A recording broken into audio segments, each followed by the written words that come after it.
오늘 이제 맥주 감사주의를 지키는데요. 지금 뭐 사방에 전쟁과 기근과 지진 또 홍수 뭐 이런 자연재해가 계속되고 있습니다. 어느 지역에는 홍수가 나고 또 어느 지역에는 비가 오지 않아서 어려움을 겪고 또 엄청난 폭염 때문에 지금 전 세계가 난립니다. 그런데 지난 한 6개월 시간을 돌아보면 참 어려운 일도 있었고 위험한 일 또 속상한 일도 많이 있었는데 여기까지도 오신 주님을 찬송합니다. 오늘 15절의 본문을 보면요. 안식일 이튿날 곧 너희가 요제로 곡식단을 가져온 날부터 세워서 일곱 안식일의 수요를 채우고 16절에 일곱 안식일 이튿날까지 합하여 50일을 계수해서 새 소제를 여호와께 드리되 했어요. 여러분 한번 물어보겠습니다. 이스라엘에서 가장 큰 명절이 뭘까요? 당연히 6월절이겠죠. 이스라엘을 애굽의 압제와 그 기가 막힌 그 노동 이런 속에서 해방시킨 그런 날, 그죠? 6월절이 가장 큰 명절일 겁니다. 그렇다면 우리 이제 한국의 경우에, 미국의 경우에 어느 날이 가장 큰 명절일까요? 메리 크리스마스? 추석? 이거 아니고요. 당연히 한국은 강복절입니다. 그죠? 일제의 압제에서 해방된 날, 그죠? 그 다음에 8월 15일 날 대한민국이 건국된 날. 미국 이것이 뭡니까? 미국도 인디펜던스 데이죠. 4th 줄라이 독립기념일 가장 큰 명절이죠. 난리 나죠. 그런데 우리 주님이 언제 죽으셨느냐? 6월절에 죽으셨습니다. 왜? 성경대로입니다. 성경이 참 기가 막히게 설계된 그런 책입니다. 인간이 도저히 이렇게 쓸 수가 없어요. 신약과 구약이 통일되게 기가 막히게 날짜까지 다 맞춰서 기록해 놓은 그런 책이죠. 주님이 6월절에 죽으시고 무교절은 뭐냐 하면은 그 떡을 만드는데 누룩 없는 떡을 만들어서 그냥 먹는 게 아닙니다. 사흘간 3일간 땅 속에 묻어두었다가 꺼내 먹는 거예요. 이건 뭡니까? 주님이 6월절에 죽으시고 그 다음에 무덤에 들어가서 그죠? 장사 지낸 바 되었다가 안식 후 첫날 부활하시지 않습니까? 이 성경대로 기가 막힌 거죠. 그래서 이게 사도신경의 신앙 고백 아닙니까? 본디오 빌라도의 고난을 받아서 십자가에 달려 죽으시고 장사한 지 사흘 만에 죽은 자 가운데서 살아나셨다. 그렇죠? 그러니까 하나님이 초실절이라는 건 뭐냐면 초실절은 처음 열매, 그죠? 처음 곡식을 하나님께 드리는 게 초실절입니다. 그러니까 우리 주님이 첫 열매입니다. 첫 열매로 하나님께 드려진 거예요. 여러분, 율법이 뭡니까? 율법은 지키지 않으면 뭡니까? 심판이고 죽음입니다. 우리 주님이 첫 열매로 하나님께 드려졌다가 어떻게 해요? 죽었습니다. 율법대로, 성경대로 죽은 거예요. 죽었다가 부활하신 거 아닙니까? 그래서 하나님이 첫 열매를 받으셨다. 우리 주님이 첫 열매다. 이러면 뭡니까? 주님이 율법대로 하나님의 아들이지만은 율법대로 죽었어요. 심판받아 죽었습니다. 그 다음에 사흘 만에 부활하셨어. 그렇다면은 우리가 성경을 믿는 우리의 예물은 어떻게 될까요? 주님이 부활하셨으니까, 첫 열매를 받으셨으니까 우리는 당연히 뭡니까? 하나님 받으실까 안 받으실까요? 이미 주님이 구약의 모든 율법을 다 이루셨어요. 그렇다면은 우리는 율법에 매이는 게 아니고 복음에 매이는 거죠. 복음은 매이는 게 아니라 자유 아닙니까? 그렇죠? 그래서 사도신경을 고백하는 우리들, 성경대로 믿는 우리들, 첫 열매라는 건 11조 개념 아닙니까? 주님이 온전한 11조를 완전한 제사를 하나님께 드리셨고 하나님이 그 예물을 받으셨다. 그렇다면 우리가 11조에 매일 필요는 있을까요? 이미 다 이루신 겁니다. 교회들마다 자꾸 11조 강요하는데요. 11조 이거 해도 되고 안 해도 되는 겁니다. 기분 좋네. 그런데요, 구약이 더 엄격합니까? 신약이 더 엄격합니까?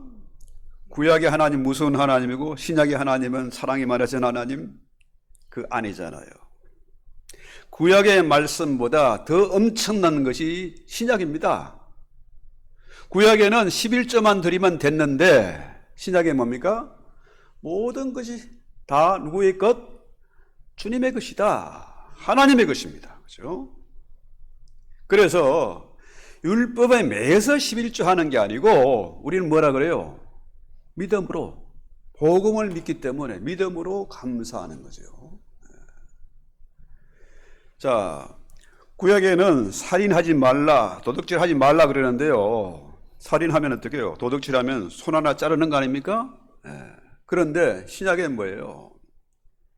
이미 남의 것을 탐내는 그 자체가 이미 도둑질한 거고 음욕을 품은 자는 이미 간음한 겁니다.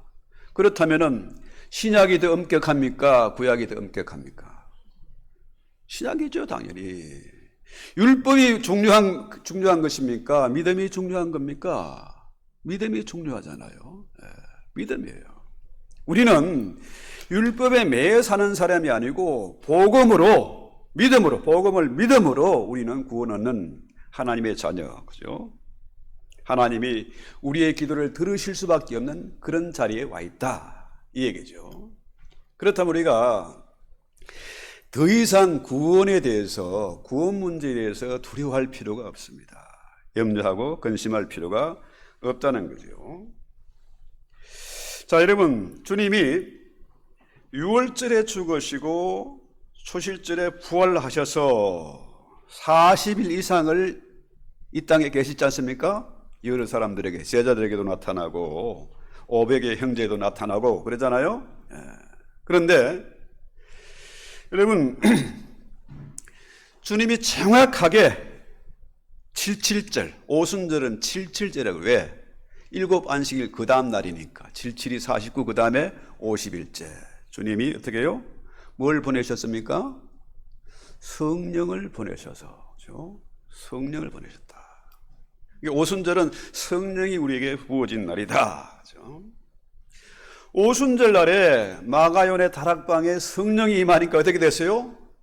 모든 사람들이 방언을 하고 불의 해같이 갈라지는 놀라운 역사를 보고 그 다음에 어떻게 됐습니까? 성령 충만해졌어요. 그 무식한 베드로, 허물도 많은 베드로가 설교했더니 3,000명 막 5,000명이 막 살아나잖아요. 놀랍지 않습니까? 이렇게 보면요, 참 하나님의 섭리, 하나님의 계획을 우리가 인정하지 않을 수가 없어요. 우리 믿는 하나님의 별명이 여러 가지 있는데 그 중에 뭡니까? 여호와 이레의 하나님, 모든 것을 예배해 놓으신 하나님. 독자 이삭을 묶어서 칼로 내리실라 했더니 어떻게 해요? 하나님이 멈추라, 그죠? 그 다음에 수양을 예배해 놓으신 거예요. 사람들이 돈에 발발 뜨는데 그거 아까워하지 마세요. 하나님이 또 예배해 놓은 거 있어요. 그래서 이런 걸 보면 정말 하나님의 설계, 하나님의 섭리 기가 막히지 않습니까? 모든 것이 정확하게 하나님의 계획대로 섭리대로 진행되어 온 것입니다. 이렇게 우리가 만나서 오늘 예배 드리는 것도 하나님의 섭리 안에 있는 겁니다. 그렇죠? 그 한국의 고속철도 참 여러분 많이 타보진 않았는데 한국에 이제 여기 와 있으니까 참 기가 막혀요. 와, 비행기 탄 그런 기분이고 그렇게 빨리 다니는데도 잡음도 없고 와이파이가 뭐고 잘 되고 정말 그 시스템이 너무 좋더라고요. 그런데 한국이 이제 고속철도를 하려니까 일본은 기술을 안 주고, 그죠? 독일도 안 되고, 프랑스한테 이제 떼제베를 섭외를 했는데 기술 이전을 해주겠다 해가지고 계약을 했거든요. 현대로템이 야 설계도 달라 했더니 설계도 준다고 한 적이 어디 있어? 기술 이전 한다 했지. 설계도가 없으면 어떻게 해요? 기차를 만들 수 있겠습니까? 완전히 사기당한 기분인데 그래도 어떻게 해요? 할 수밖에 없지 않습니까? 이미 계약은 돼 있고. 그래서 파견된 그 연수 받으러 간 기술자들이 눈치껏 이거 보고 저거 보고 왔다 갔다 하면서 만든 게 한국의 고속철도입니다. 설계도가 그만큼 중요한 건데 설계도 없이 만들어내는 한국 사람들이 참 재주가 탁월한 거죠. 미국은 고속철 이런 거 없습니다. 그죠? 그런데 지금 그 한국의 고속철이요, 프랑스를 능가한 겁니다, 이미. 독일을 능가하고 일본을 능가한 거예요. 자, 여러분 율법대로 성경대로 하면 구약대로 하면은 우리는 다 심판이고 죽음입니다. 그렇죠? 예수님이 율법대로 첫 열매로 죽었습니다. 여러분 잘 아시는 대로 이스라엘이 모세를 통해 율법을 받은 날이 언제입니까? 유월절 다음에 50일이 지나서 어떻게 해요? 오순절 날에 시내산에서 율법이 주어진 거예요. 십계명 돌판을 모세가 받은 겁니다. 자, 이렇게 저렇게 연결해 보면은 하나님의 놀라운 섭리와 하나님의 설계를 우리는 인정하지 않을 수가 없고 놀라지 않을 수가 없는 겁니다. 온 세상이 우리가 다 온 말을 다 한다 할지라도 우리는 이 성경을 믿습니다. 할렐루야. 믿지 않을 수가 없어. 이것이 복음이죠. 자, 초실절에 보리단을 묶어서 바치죠. 보리단. 완전히 익은 건 아닙니다. 그죠? 익으려고 시작할 그때의 그 보리단을 첫 열매로 바치는데 이걸 오메르라고 그래요. 오메르. 그 다음에 그날로부터 50일째 되는 날, 이 날이 바로 일곱 안식이 지난 다음 날, 그게 오순절이죠. 오순절, 77절, 그죠? 그래서 이 초실절에 첫 열매를 묶어서 하나님께 드리고 난 다음에 아주 재미있는 얘기입니다. 그 다음에 운명의 7주간이 시작되는 겁니다. 한국에서는 뭐 수험생들 시험 이제 수능 시험 앞두고 비상작전 아닙니까? 초비상이 걸린 거죠. 그런 것처럼 소실절 후에 7주간을 그야말로 긴장 속에서 지내야 돼요. 왜냐하면은 바람이 북서풍이 불어오면은 뭡니까? 차가운 바람이고 그것은 비를 머금은 그런 바람이에요. 그 다음에 남동 쪽에서 불어오는 바람은 따뜻한 바람입니다. 그런데 만약에 북서풍과 남동풍이 교대로 부는데 처음에는 뭡니까? 북서풍이 불어오죠. 그 다음엔 어떻게 됩니까? 남동풍이 불어야, 따뜻한 바람이 불어야 자, 밀과 보리도 제대로 추수를 할 수가 있고 과일도 추수할 수 있잖아요. 과일 뭐 여러분 잘 아시는 올리브라든지 뭐 이런 거 많이 있지 않습니까? 그죠? 무화과라든지. 이런 과일이 제대로 익으려면은 남동풍이 불어야 돼. 첫 번째 한 주간은 북서풍이 불고 나머지 6주간은 어떻게 해요? 남동풍이 불어야 돼. 그런데 만약에 북서풍이 6째 주나 7째 주 이때 불어오면은 뭡니까? 보리도 밀도 엉망이죠. 주소할 게 없어. 그럼 굶어야 돼. 과일도 엉망이 되는 겁니다. 그러면은 굶어야 돼. 먹을 게 없는 겁니다. 그렇다면은 요 7주간 동안 온 이스라엘 백성들이 긴장하고 기도하면서 지낼 수밖에 없죠. 아주 중요한 시기니까요. 그래서 이 7주간이 끝나면은 이제 마침이죠. 에쩌레 마침입니다. 추수할 때 얼마나 기분 좋겠습니까? 적절하게 북서풍도 불었고 남동풍도 불었고 곡식도 풍년이 들었고 과일도 풍성하고 맛이 있습니다. 여러분 수박이나 이런 과일도요, 비 많이 오면요, 익을 때 비 많이 오면 맛이 없어요. 그럼 버려야 돼. 그래서 이방인들은 우상을 섬기지만은 이스라엘 백성들은 요 기간 동안에 초긴장을 하고 거룩하게 살려고 애를 쓰고 기도하며 지내는 겁니다. 추수할 때 얼마나 기분 좋겠습니까? 너무너무 기뻐서 잔치를 하는 겁니다. 자, 그래서 이제 6월절을 지키고 집에 돌아가서 열심히 씨를 뿌리고 뭐 밭을 갈고 또 뭡니까? 일을 해야 되잖아요. 저희 집에 조그만 텃밭이 하나 있는데요. 와, 이 더운 날씨에 풀 하나 뽑는 것도 지겨워 힘들어. 게을러가 저는 다 못해. 엉망입니다 지금. 더구나 한국에 한 달간 갔다 왔더니 뭐 엉망이 다 됐어요. 그런데요, 저는 이게 미국 와서 텃밭을 조금 해보니까 야, 농부들이 참 대단한 분들이다. 존경스러운 분들입니다. 그래서 우리는 그런 걸 과일을 먹든지 뭐 곡식을 먹든지 할 때 감사해야 돼. 감사하는 마음으로 먹어야 돼요. 자, 우리 한번 뒤를 한번 돌아봅시다. 지금까지 지내온 것 주의 크신 은혜다. 그럴 수밖에 없어요. 하나님의 율법대로 하면은 뭡니까? 이건 심판이고 죽음입니다. 여기 아무도 살아남을 자가 없어. 그렇잖아요? 저를 비롯해서 아무리 성인 군자라도 죄 안 짓고 사는 사람들이 있습니까? 거짓말 안 하는 사람 있어요? 남의 거 탐내지 않는 사람이 있습니까? 이쁜 여자 보면 눈 돌아가고. 다 율법대로 하면은 심판입니다. 사람들은 순풍을 좋아하죠. 순풍이 불면은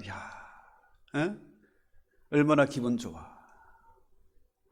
날마다 꽃길만 걸어라. 그럼 얼마나 좋겠습니까? 그러나 순풍만 불면은 그 인생은 망하는 겁니다. 여러분 주변에 보잖아요. 부모가 자녀들을 과잉보호하는 아이들 봅니까? 보면 하나같이 문제가 돼 있어요. 나이 50이 돼도 60이 돼도 저 엄마, 저 누나 피만 빨아먹는 놈이 있거든요. 제가 잘 아는 사람, 여기 있는 분들 거의 다 알 겁니다. 자, 순풍만 불면은 그 인생이 망가지는 겁니다. 그건 망하는 거예요. 역풍도 있어야 된다는 거죠. 그래서 순풍과 역풍이 조화로운 질서가 있을 때에 그때에 풍년이 되는 것이고 맛이 있는 것이고 인생이 의미가 있는 거 아니겠습니까? 즉시 뒤를 돌아보면요, 참 기가 막히게 많은 우여곡절이 있었고 배신과 상처와 아픔들이 누구보다 많습니다. 그러나 그것 때문에 제가 망했습니까? 그거 아니잖아요. 하나님은 모든 것을 예비해 놓으신 하나님이세요. 하나님은 조화롭고 질서에 있는 그런 분이세요. 그렇죠? 그래서 우리가 조금 어려움이 있다고 해서 역풍이 분다고 해서 낙심하거나 화를 낼 일이 아니다, 이 얘기죠. 그래서요, 참 뒤를 돌아보면은 지난 우리 6개월만 봐도요, 하나님의 섭리, 하나님의 은혜가 아니면은 살아올 수가 없는 겁니다. 은혜 아니면은 우리가 설 수가 없다, 이 얘기죠. 그래서 오늘 성경에서는 절기를 지킬 때에 왜 빈손을 오지 말라고 했을까요? 여러분, 물질이 있는 곳에 내 마음이 있다고 그러잖아요. 그래서 그러면은 우리는 맥추절을 맞아서 어떤 예물을 드려야 될까요? 먼저 뭡니까? 이 소제라고 하죠. 소제. 곡식을 빻아서 드린 그런 예물입니다. 이 소제. 그렇죠? 그러니까 이 소제를 드린다는 것은 나의 땀 흘린 대가를 드리는 거죠. 땀 흘린 대가. 사기치고 뭐 이게 아니고, 길에서 죽은 게 아니고 내가 노력한 대가를 드리는 것. 그 다음에 이 가루가 돼서 빻아지는 건 이거 뭡니까? 이것은 내 자아가, 내 고집과 내 욕심이 부서지는 것을 의미하죠. 그래서 성경에 보면 뭐라 그래요? 자, 몇 절인가요? 17절인가? 17절. 너희 처소에서 10분의 2 에바로 만든 떡 2개를 가져다가 흔들지니 이는 고운 가루에 누룩을 넣어서 구운 것이요 이는 첫 요제로 여호와께 드린 것이다. 그렇죠? 자, 여러분, 이 떡 2개를 만드는데 여기에다가 누룩을 넣었다 그러죠. 누룩이 없는 빵은 맛이 없어요. 그건 무교병이고, 누룩이 넣어서 적당히 부풀리고 부드러운 빵은 유교병이라 그래요. 그러니까 이건 누룩을 넣은 빵은, 빵 얘기는 여기에만 나옵니다. 요제로 드릴 때만 나오는 거예요. 그러니까 이것은 뭐냐 하면은 잔치하라는, 기쁨으로 잔치하라는 거예요. 잔치. 여기에 보면은 뭐 수양을 드리라, 염소를 드리라, 소를 잡아라. 어마어마한 예물들이 많이 나오잖아요. 자, 이렇게 많은 재물이 왜 필요할까요? 잔치하라는 겁니다. 고아나 가부나 나그네는 누구든지 제사장이나 재물을 가져온 사람이나 같이 먹고 즐기고 잔치하자는 겁니다. 그렇죠?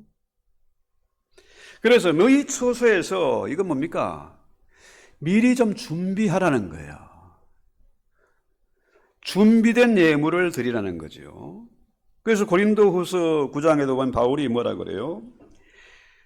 자, 너희의 전에 약속한 연부를 미리 준비케 하도록 건면하는 것이 필요할 줄 생각하였노니 이렇게 준비해야 참 연보답고 억지가 아니다 하는 거죠. 미리 준비하라는 거죠. 그래서 가정에서 감사하고, 일터에서 감사하고, 학교에서도 감사하고, 그렇죠? 이런 감사한 마음으로 준비된 예물을 드리면은 이것이 진정한 감사의 예물이다. 억지로 하지 말라는 거예요. 아까 말씀드렸잖아요. 11조 그거 안 해도 돼.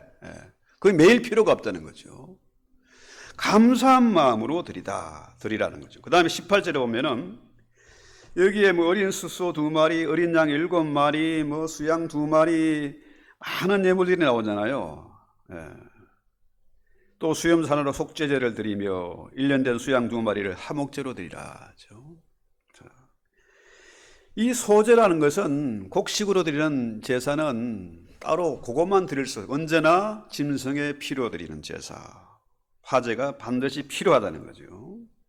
그래서 이런 많은 제물이 필요한 것은 아까 말씀드린 대로 하나님이 내가 먹으려고 나한테 바치라 얘기 아닙니다. 제사장 먹으라고 한 게 아닙니다. 물론 그것도 포함되지만은 모두가 기쁨으로 잔치하자는 거죠. 그래서 여러분 교회를 봉사하든지 헌금을 드리든지 이럴 때요, 자, 이걸 바치면 하나님이 나의 모든 허물을 용서해 주겠지 하고 다 바치고, 또 남들이 나를 인정해 주겠지 하고 바치고, 봉사하고 청소하고, 이런 거 뭡니까? 이거는 보상심리입니다. 하나님이 그런 마음으로 드리는 제물은 받지 않는다는 거예요. 그런 봉사 받지 않으신다는 거죠.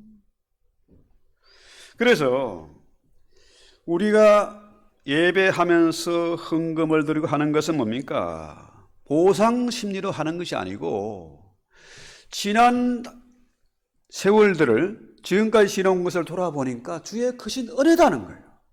내가 죽을 수밖에 없는데 도저히 살아남을 수가 없고 이 자리에 올 수 없는데 하나님이 여기까지 도우셨다. 그래서 감사해 드리는 예물입니다. 그렇게 해서 우리가 봉사하고 헌신하는 거죠. 그래서 이게 어린 숫소를 드리라, 이거는 어린 숫소란 개념보다 젊은 소입니다. 젊은 소. 소가 1년만 되면요, 우리가 보기엔 어린 같지만은 그때가 제일 혈기 왕성할 때, 힘이 좋을 때입니다. 자, 우리 주님이 젊은 나이에 초실제의 제물로 죽으셨어요. 첫 열매로 드렸습니다. 왜? 젊을 때 활기가 있고 생명이 약동하는 그런 때, 정말 아까운 나이에 죽으셨잖아요. 그런 것처럼 우리의 예물도 바로 그러해야 된다는 거죠. 자, 우리가 진실로 힘있게, 용감하게, 그리고 치매 걸리지 말고 지혜롭게 살아야 되는데, 그렇게 하려면 어떻게 될까요? 내가 청리로 돌아갈 수는 없잖아요. 어떻게 독수리의 날개침에 올라같은 그런 강력한 힘을 발휘할 수 있겠습니까? 그 비결이 이사에 나오잖아요. 오직 여호와를 앙망하는 자는 새 힘을 얻는다는 거죠. 젊은이만 힘을 얻는 게 아니고 뭐예요? 나이가 70, 80이 돼도 여호와를 앙망하는 자에게는 새 힘을 주신다는 거죠. 날개침에 올라간 같이 다른 박질해도 지치지 않고 피곤치 않도록 그렇게 하나님이 새 힘을 주신다, 이 얘기입니다. 그래서 이 레위기에 보면은 레위기의 가장 큰 주제는 뭐냐면 거룩입니다. 거룩하게 살라는 거예요. 시간도 거룩하게, 우리의 삶도 거룩하게 살라는 거죠. 이 거룩이란 구별되는 거죠. 이 히브리 카도시는 자르는 겁니다. 칼로 두부 자르시 딱 자르는 거예요. 그런데 자, 레위기 23장에서 오늘 맥추절에 주시는 메시지는 뭐냐? 우리 거룩한 시간에 우리가 만났습니다. 거룩한 시간에 거룩한 삶을 살아라. 그렇죠? 일의 노예, 돈의 노예가 돼서 비참하게 살지 말고 하나님의 자녀답게 그렇게 살아라. 돈 때문에 바들바들 떨면서 쪼잔하게 살지 말고 하나님의 자녀답게 누리며 살아라. 그렇죠? 잔치하며, 예배도 마찬가지입니다. 예배도 축제예요. 잔치하며 살아라. 그렇죠? 그래서 이 안식일에는 이 주일날은 뭡니까? 거룩한 날 아닙니까? 구별된 날이잖아요. 이 날은 돈의 노예 되지 말고 일의 노예 되지 말고 푹 쉬면서 엔조이하면서 새 힘을 얻으라, 이런 얘기죠. 자, 일이 뭐 꼬이고 있습니까? 잘 안 되고 있습니까? 날마다 피곤합니까? 그렇다면 어떻게 돼요? 다시 한번 하나님 앞에 거룩한 시간, 구별된 시간을 드려야 됩니다. 그래서 예배가 필요한 거예요. 요즘은 뭐 컴퓨터 없이는 못 살고 이 스마트폰 없이는 못 삽니다. 그런데 이게 자꾸 에러가 나고 헝클어지고 속도가 떨어지면 어떻게 됩니까? 리셋을 해야 됩니다. 리부팅을 하는 겁니다. 그러면 웬만한 것들은 에러는 다 잡혀요. 그런 시간이 바로 오늘 예배 드리는 날이다. 지난 6개월을 돌아보면서 우리는 새로운 시간을 맞이하는 거죠. 거룩한 시간에 거룩한 삶을 살도록 우리가 다시 한번 각성하는 거죠. 그래서 성경에서 뭐라고 해요? 마지막 절에 22절, 너희 땅에 곡물을 벨 때 밭 모퉁이까지 다 베지 말고 떨어진 것도 줍지 말고 가난한 자와 거류민과 이런 사람들을 위해서 남겨두어라, 이 얘기입니다. 우리 신앙인들이요, 거룩한 백성들이 결코 인색해서는 안 된다는 거죠. 마치 그 가나안 여자, 귀신 들린 딸을 두었던 이 가나안 여자죠. 내 딸을 불쌍히 해주세요, 고쳐주세요 이랬더니 너는 가나안 여자 이 해당이 안 돼. 너는 개 같은 자들 아니냐? 그랬더니 개들도 주인의 상에서 떨어지는 부스러기를 먹습니다. 그러잖아요. 자, 우리 주변에 개 같은 놈들 많습니다. 그러나 그들을 향해서도 우리는 긍휼을 베풀어야 되고 그들에게도 나눠줄 수 있는 자가 되어야 된다는 거죠. 그렇습니다. 결론적으로 이 교회는 거룩한 곳입니다. 예배는 거룩한 예배를 드리는 것입니다. 우리는 거룩한 하나님의 자녀들입니다. 그렇죠? 더 이상 우리가 돈 때문에 아동바동할 필요 없어요. 11조의 노예가 될 필요가 없습니다. 그러나 분명한 것은 우리는 하나님의 백성이고 하나님의 자녀다는 거죠. 오순절에 뭐가 임했습니까? 주님의 예배가, 주님의 제물이 일납되었다는 표시로 오순절 날에 성령이 임한 겁니다.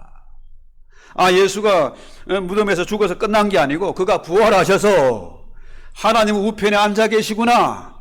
그분이 만왕의 왕이시고 만주의 주가 되시고 그분이 성령을 우리에게 보내셨구나. 그래서 교회가 생긴 거 아닙니까?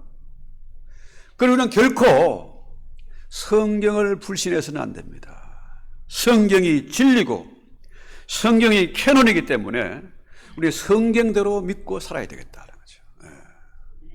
이게 억지로 하는 율법이 아니고 주님의 은혜다는 거죠. 은혜다. 그래서 우리 예배가 정말 아름다운 축제로 주님 앞에 드려지고 이 예배를 통해 이 예물이 뭡니까? 죽은 생명을 살리는 일에, 잔치하는 일에, 구제하는 일에, 전도하는 일에 쓰여졌으면 좋겠다. 그 얘기잖아요. 그래서 이 마지막 때에 정말 남들은 교회를 떠나고 정말 말세의 믿음을 지키기 어려운 이 시대에 우리는 예배를 드리고 있습니다. 할 일이 너무나 많다는 거죠. 근데 놀랍게도 지금 세계적으로 많은 선교지에서 죽은 영혼들이, 이방인들이 수없이 돌아오고 있습니다. 영혼의 추수가 지금 벌어지고 있습니다. 엄청난 잔치가 벌어지고 있어요. 그래서 우리가 맥추절에 이렇게 복잡한 게 쓰여졌잖아요. 이런 수양을 만들고 양을 잡고 소를 잡고 떡을 2개를 만들고 이런 얘기 뭡니까? 떡 2개, 양 2마리 이런 얘기는 이미 유대인과 이방인의 담이 허물어졌다. 이제는 하나로 될 수 있다 이거죠. 오직 뭘 통해서? 성령을 통해서 하나 될 수 있다는 거예요. 그래서 우리가 지난 6개월을 돌아보면서 오늘 예물을 드린다. 이 예물은 뭡니까? 우리의 모든 염려와 근심을 다 묶어서 드리는 것입니다. 근심하며 염려하며 드리는 예물은 하나님 받지 않습니다. 오직 지금까지 도우신 하나님의 은혜에 너무 감사해서 드리는 예물입니다. 이 예물을 드리면 또 염려하고 근심한다, 잠 못 잔다, 막 화가 자꾸 올라와가지고 자다 깨다 한다. 그건 신앙인의 태도가 아닙니다. 오늘 맥추절 예배를 드리면서, 감사 예배를 드리면서 우리가 예물을 올렸습니다. 예물뿐만 아니라 우리 모든 염려와 근심을 오늘의 염려와 내일의 염려까지 모든 모아서 주님 앞에 드렸으니까 더 이상 염려하고 걱정하지 마십시오. 영원까지 주님이 우리의 일거수일투족을 지켜주시고 함께 하시고 간섭하실 것입니다. 그래서 우리는 믿음으로 예물을 드렸고 믿음으로 예배를 드렸고 그렇다면은 이제는 우리가 주님과 함께하는 새로운 정말 멋있고 거룩한 그런 삶을 살 수 있게 될 것입니다. 우리 찬송하고 성만찬을 하겠습니다. 찬송가 우리 305장 부르시면서 앞자리로 나오시겠습니다. 305장입니다.